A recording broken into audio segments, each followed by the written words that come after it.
समय की बात है। एक छोटे से गांव में निशा नाम की एक लड़की रहती थी। उसकी शादी एक बड़े शहर में रहने वाले आर्यन से तय हो गई थी।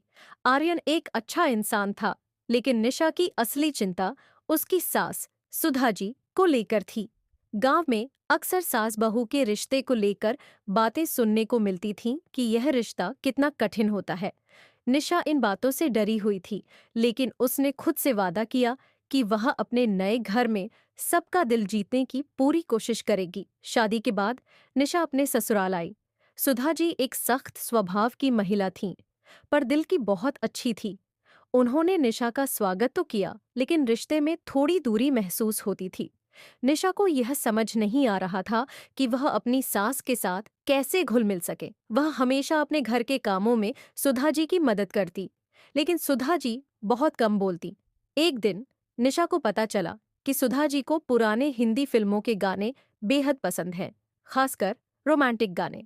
निशा को एक मौका दिखा। अगले दिन जब सुधा जी रसोई में थीं, निशा ने रेडियो पर एक पुराना रोमांटिक गाना चलाया। जैसे ही गाने की धुन बजी, सुधा जी अचानक रुक गईं और मुस्कुराने लगीं। निशा ने धीरे धीरे गुनगुनाना शुरू किया और देखा कि सुधा जी भी गाने की धुन में खो गई हैं।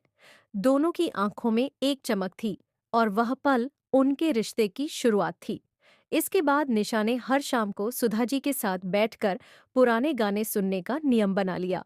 वे गानों पर बातें करती, फिल्मी किरदारों पर हंसती और धीरे धीरे उनके बीच का फासला मिटने लगा।